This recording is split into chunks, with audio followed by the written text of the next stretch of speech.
Yeah, I always find it funny that anytime there's any bit of positive news, no matter what that news is, the first thing I notice is a flooding of notifications from haters that are way too over-obsessed with what I say on my channels. Like, I'm sitting here punching way above my head, trying to push back against a freaking massive billion-dollar corporation, and ultimately, I mean very little in the big picture. And yet there are people that as soon as that news hits, it's like within minutes of notifications, they immediately flood my comment section. And yet, I'm the over-obsessed, miserable human being. Yeah. But anyway, let's get to today's topic. So depending on what you consider a mainline Pokemon game, I think there's a pretty fair argument that you could make that Pokémon Legends ZA has had probably the worst Pokemon launch since the 3DS days. Actually, even beyond that, because the 3DS Pokemon games had good launches. Most Pokemon games have very good launches. So the bar is very high.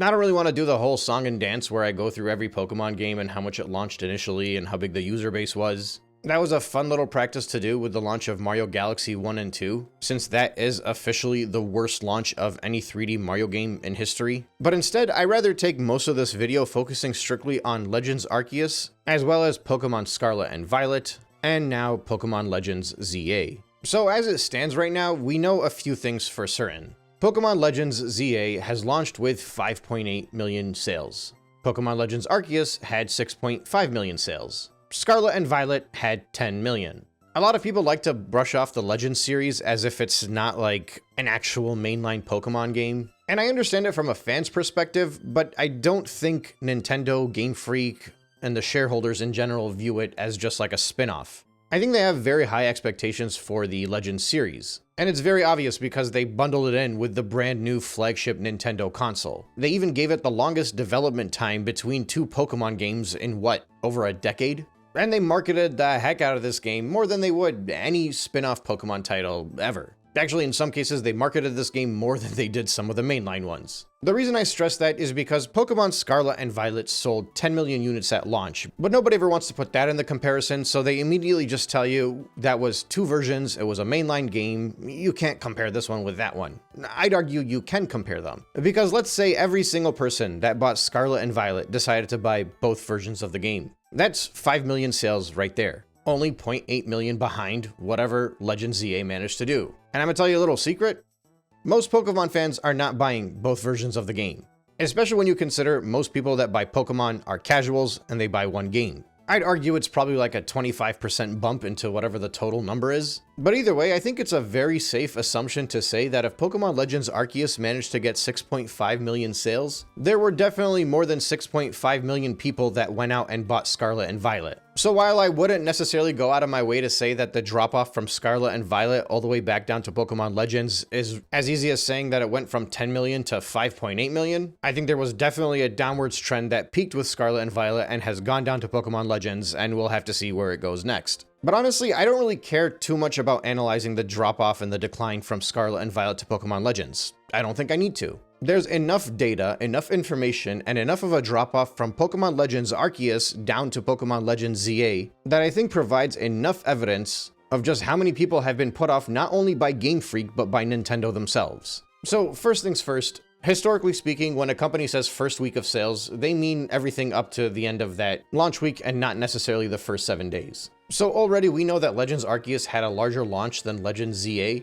and they did it in 3 days as opposed to Legends ZA, which did 4 days because Nintendo started launching their games on Thursdays instead of Fridays. Whether or not that makes a big difference, I doubt it. Usually if somebody's going to be adopting early, they're buying it before the end of that week anyway. But I thought it would be fair to point out that Pokemon Legends ZA did get an extra day. And this early into launch, on a worldwide scale, that could very easily be an extra decimal point or two, if not more. But even ignoring that, Legends Arceus had a January launch. January is usually a very slow month. Legends ZA launches in October. October, not really a slow month. Legends Arceus also came out 3 months after a different Pokemon title, which means a lot of Pokemon fans would have bought that one and decided to skip out on Legends Arceus. or at the very least put off their purchase until a later time. Legends ZA comes out a whopping 3 years since the last Pokemon game, when Pokemon fans are supposed to be their hungriest. Legends Arceus was an experimental title. It's the kind of game where people would be nervous to go into it because Pokemon's been the exact same way for 20 years and then this game pops up and completely changes the formula. It's in the kind of setting where people will be reluctant to jump in at first, but then when they see more people jump in, speak very highly about it, they're more likely to jump in later. Legends ZA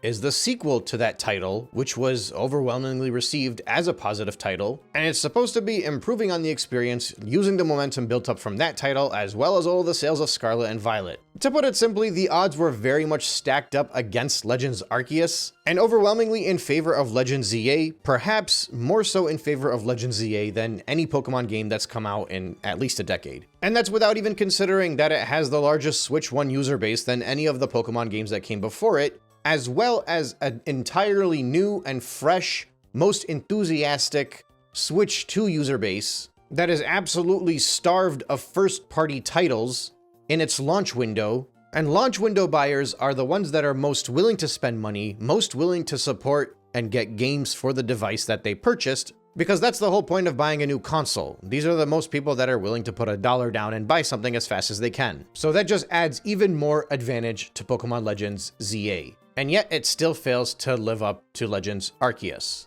Now, you might be arguing that this talk is all pointless, right? Pokemon only needed to sell, well, like less than 500,000 copies in order for it to become profitable. Let's be real, they've already made a killing on this title. But I think it's actually very important that we have this discussion, because what happens otherwise is that people will just shrug off all of the grievances of the greater industry to the side and gaslight you into believing that Pokemon Company, Nintendo, they're all doing everything fine, and you are in the minority if you think the world actually cares about this. And I think this is very clear evidence of what it means to go up against a billion-dollar corporation. You don't win when you go up against Pokemon. Like I've been saying all along, Pokemon, and really Nintendo in general, are too big to fail. But if you're lucky, you can make them trip.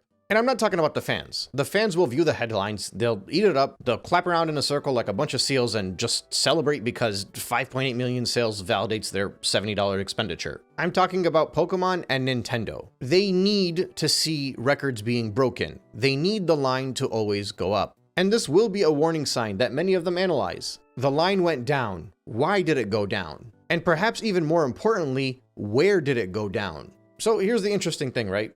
I frequently mention Japanese sales, and I always say that, well, it's selling well in Japan. The Switch 2 is still wanted in Japan. Demand is not satiated in Japan. The Switch 2 is having stock issues in Japan. Supply constraints in Japan. Pokemon selling well in Japan. Japan.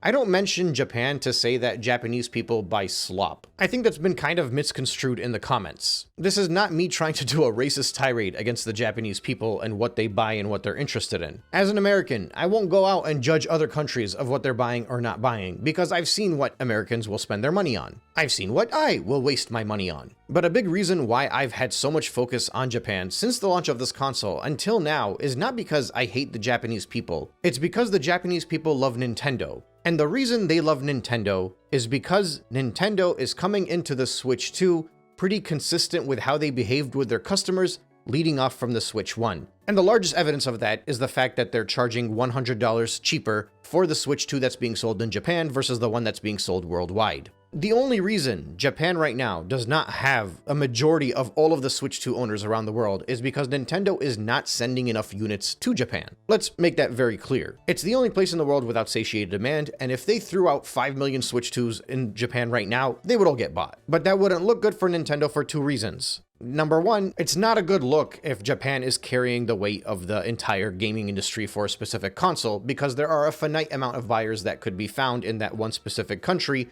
versus worldwide, and especially in comparison to the United States. And number two, they make more money on these units elsewhere. So when they sell it to their Japanese people, they need the foreigners to buy in so it can subsidize and offset the profits, or lack thereof in the profits, when they sell the units in Japan. That's part of the reason why, for now at least, they haven't opened the floodgates and just had unlimited stock available to Japan like they had in the rest of the world. Now, they might be doing that now. We could see higher numbers come in and it could finally be readily available going into the holidays for the Japanese people. But up until this point in time, it's been very important to Nintendo to sell the Switch 2 everywhere else in the world, more so than getting it sold in their own backyard. In the same way, it's been very important to try to force more people to go towards digital sales, in the same way that it's been very important for them to try to get more third parties on board. These are all some of the most important ways where they've tried to start off the Switch 2 so they can change the way that they operate and bring in more finances in the same way that Sony does with the PS5. But the point is that it's very clear that the people in Japan still feel about Nintendo the same way most of us felt about Nintendo prior to the Switch 2.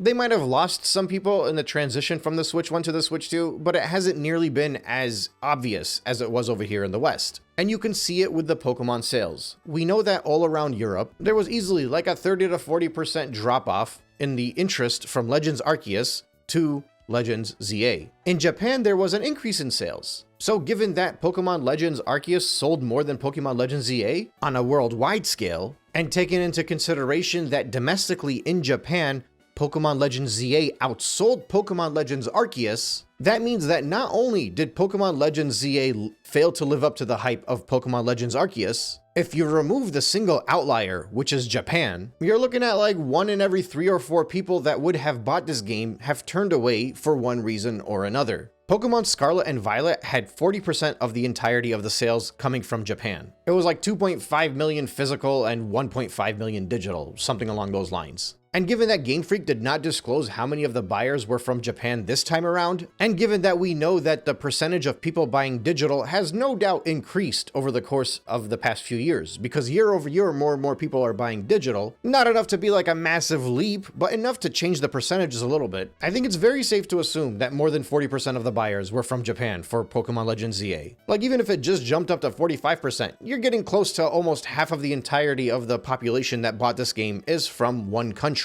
And coincidentally, it's the one country that has very few issues with Nintendo as opposed to the rest of the world. In addition to that, according to Game Freak, just under half of the buyers were Switch 2 owners versus Switch 1 owners. This of course goes against most estimates that people had because the assumption was that the Switch 1, having the larger user base, would clearly outsell the Switch 2. Now, it obviously still did. When they say less than half, that could be anywhere from 40% to 50%. And if it was much closer to 50%, they probably would have given you an exact percentage and be like 48%, 47%, because it would have looked good. Right, like for Pokemon Scarlet and Violet, they said specifically 4.05 were from Japan. Like they get specific when it's meant to look good for them, because they need it at the time. But right now, they're not going to give people specifics because they want people to assume that most Pokemon fans decided to already jump ship into the Switch 2, so they just say slightly less than half. But either way, even if it was as low as 40%, that would still be a very good showing for the Switch 2. For all intents and purposes, the Switch 2 lifted its weight entirely that it was supposed to. I think the amount of buyers that bought this game for the Switch 2 is just about what you should expect. It should have a worldwide attachment rate of around 1 in every 3 people. This is a Pokemon machine after all. The problem is, context is very important to consider. There are 2 ways that the Switch 2 percentage can look good. If there was an increase of sales for Pokemon Legends ZA across both consoles, the Switch 1 and the Switch 2, then if that percentage gets close to 50-50,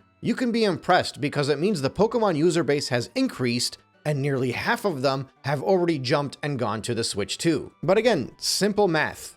There's another way that the percentage of Switch 2 owners increases, and that's with a decrease of sales for the Switch 1 buyers. A decrease of Pokemon fans in general will no doubt make it seem like most Pokemon fans have jumped ship and gone to the Switch 2. Because again, who's buying Pokemon Legends ZA on the Switch 2? These are the Nintendo fans that are the most passionate. They feel like Nintendo's done nothing wrong. They're okay with buying the $500 console. Why wouldn't they go out and buy the $70 Pokemon game that most people consider to be terrible? All that remains are the people that are on the fence. Either they're on the fence with Nintendo or they're on the fence with Pokemon. That subset of the population didn't pick up its weight. It should have had a much larger showing given the size of the user base. If Pokemon Legends ZA, for example, had hit 7 million, 7.5 million, even if it hit that 6.5 million that Pokemon Legends Arceus hit, those numbers have not been lost by people with Switch 2s. Those numbers have been lost by people with Switch 1s. So if it had an increase in those numbers, the percentage of Switch 2 owners would have gone down.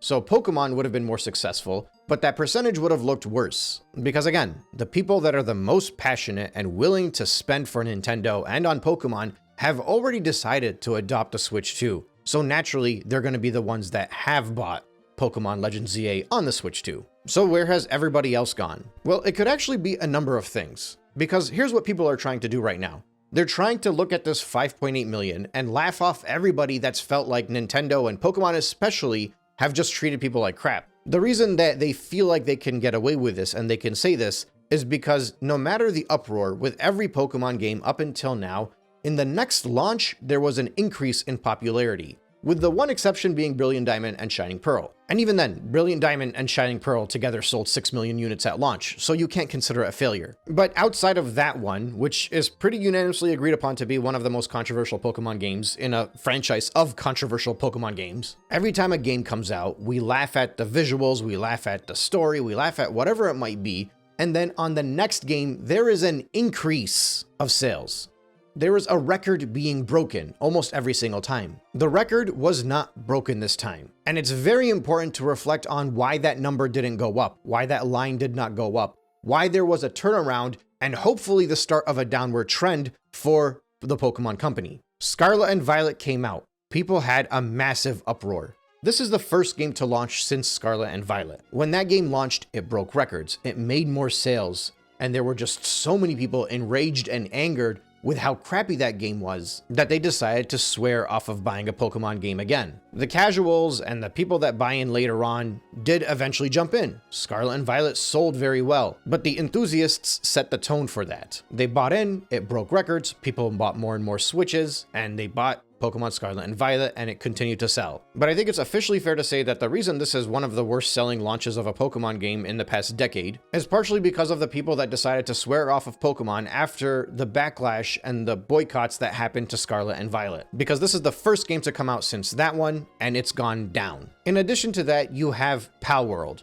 Massive sales numbers, over 25 million copies worldwide. Palworld appeals to a lot of Pokemon fans for two reasons. Number one, it's because when you look at the two games side by side, you can tell one of them was made with thought and passion and the end user in mind, and the other one was made as if it was like a game that was going to be sold on Android and iOS. Pokemon has felt very empty to a lot of fans for a very long time, and Palworld gave them the fulfillment they were looking for in a Pokemon title that they hadn't seen. So that already pulls away some of the buyers that would have bought Pokémon Legends ZA at launch. But then you add on to it the lawsuit and how disturbed and disgusted so many people are based off of the way that Pokemon and Nintendo have gone after Pocket Pair. And now you have people that not only favor Palworld over Pokemon because it's a better game, they favor it because they don't like the way that Nintendo is trying to flex their legal muscles around the world and punch down on the little guy. So that takes away even more sales from the next Pokemon title, which again is Pokemon Legends ZA. And then you have perhaps the most important aspect of it all. Nintendo has been slowly treating their customer base like crap over the course of the past decade, getting worse with every passing year. And yes, I'm gonna be blunt about it. It all started with the passing of Iwata, as well as the removal of Reggie Fils-Aimé. And that's not me saying that they were infallible and they were perfect and that they were,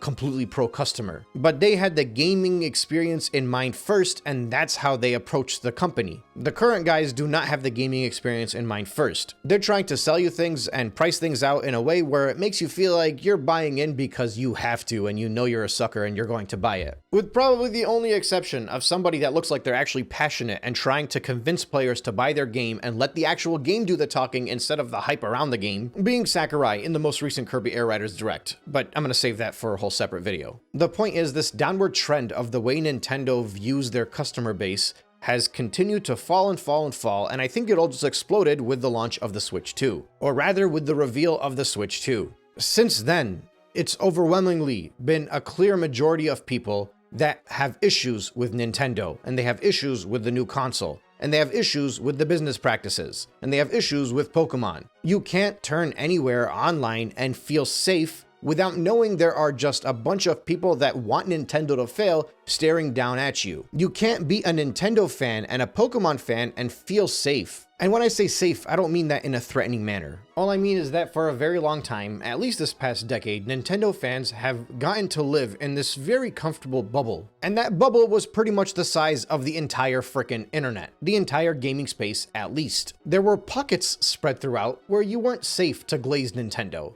But for the most part, Nintendo fans have been eating good when it comes to how fun and how comfortable it felt to feel like you own the internet. Like, everybody loves Nintendo. We all love Nintendo. Everything they do is just gold. That is no longer the case. Word of mouth is a very strong tool, and it's one of the only tools that most of us have. I think I've said this before, but there are a lot of Nintendo Switches that were sold from 2017 until now strictly because of me. Family, friends, everybody. How do you think these consoles get sold out in the open? The hardcore fandom, the enthusiasts, are effectively ambassadors for these companies. Right, the first person that I got to buy a Switch was in August of 2017. I had a coworker that was born in 1980. He hadn't bought a Nintendo console probably since the Wii, and even then he only got it for Wii Sports. I brought my Switch to work with me so he can try it out. He played Zelda Breath of the Wild for 10 minutes, and that day he went to Best Buy and bought a Switch. And guess what? His purchase of that Switch leads to more people buying Switches. And in the same way that early adopters and enthusiasts, and I would even stretch this out and say YouTube channels and people online that have influence, the same way how all of these people could potentially convince someone to spend their money on these consoles because they hype it up, we enthusiasts also have the ability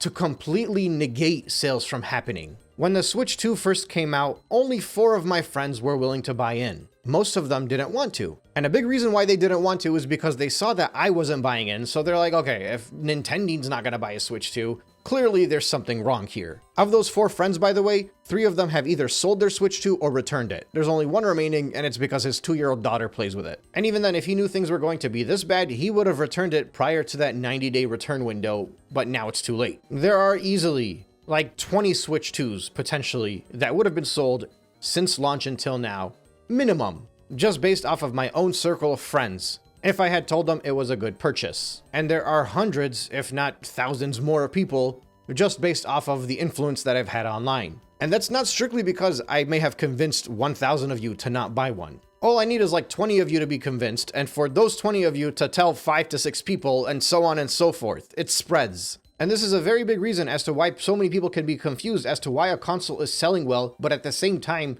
everybody online hates it. Because it could and should be doing better. The thing is, I've spent the past few months trying to convince people that this console should be doing better, but the problem is I have nothing tangible to compare it to.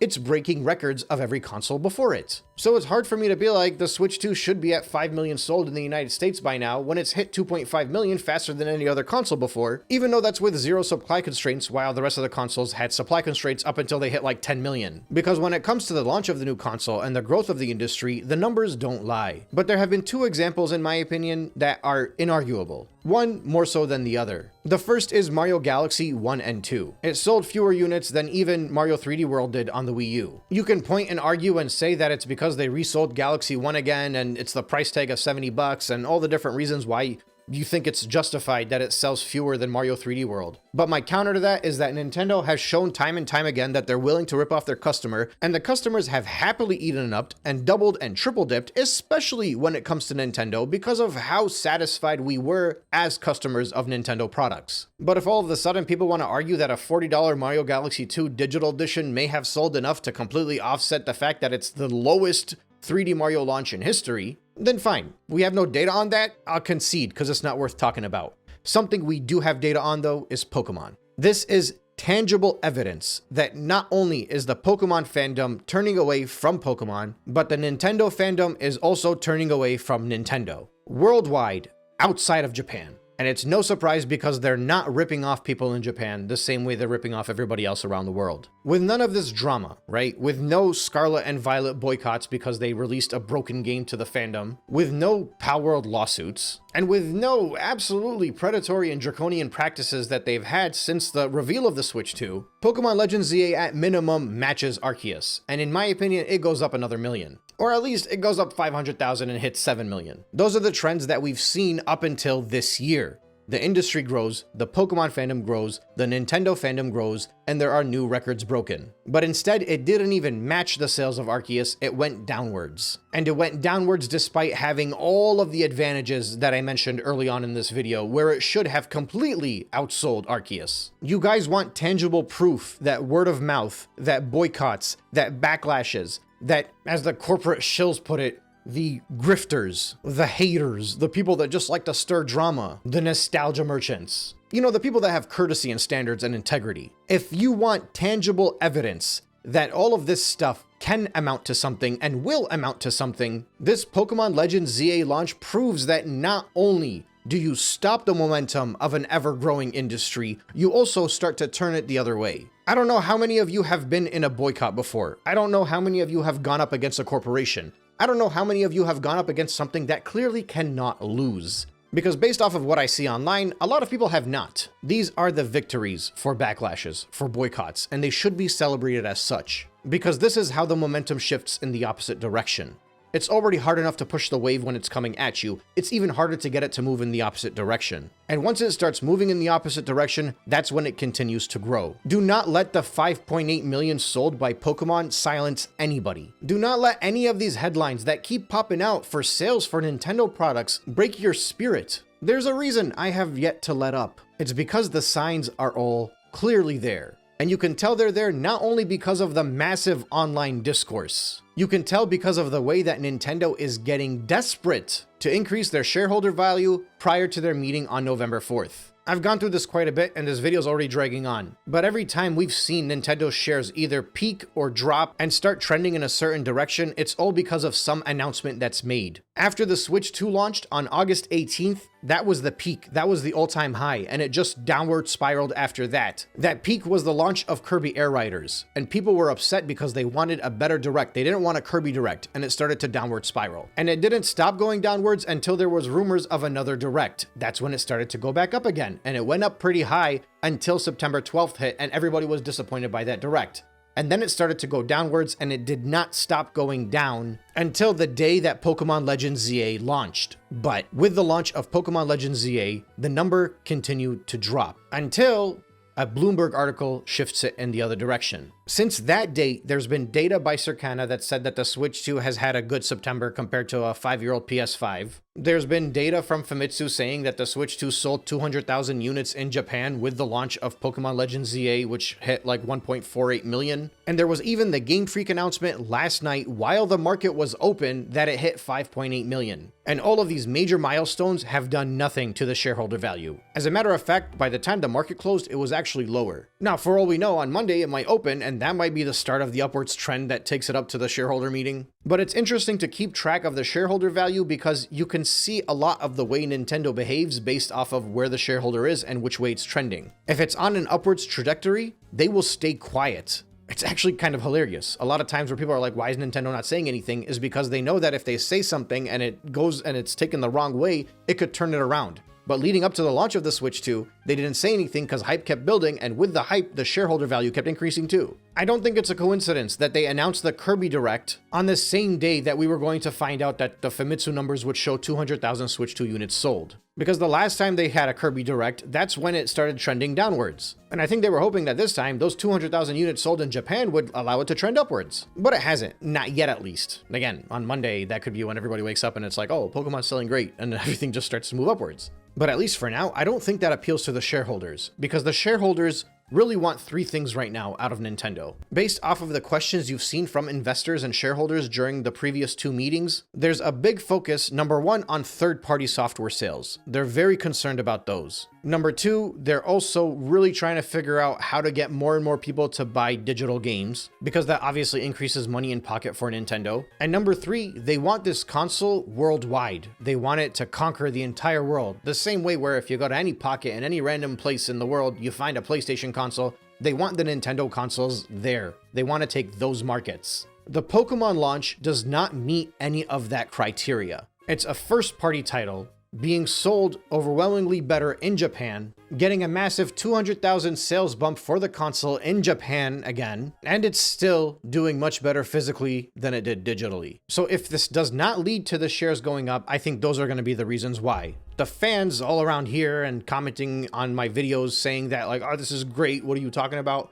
I think they have a different view of what Nintendo is versus what their shareholders and investors have a view of. At some point, Nintendo is going to have to find a way to keep their share value as high as possible, because they've completely overvalued themselves over the course of the past 3 years by just building all this hype leading up to the Switch 2. And they can try all of the different headlines they want. They can try all of the different manipulation methods that they'd like to do. But there's only one route to success as far as I'm concerned, and it's customer satisfaction. And they've lost a very relevant portion of that customer base. Dropping the price is the only potential solution. You drop the price of the consoles, of the games, of something. You bring in the people that are the most enthusiastic, that are willing to spend the money, and will double your player base. Well, double it outside of Japan. It completely shuts down the entirety of this whole negative discourse that people see online and get their jammies all up in a bunch about. And it puts all of this massive headache to rest. Because right now there is clear distaste for this company, and it's very obvious based off of the drop-off in sales from Legends Arceus to Legends ZA.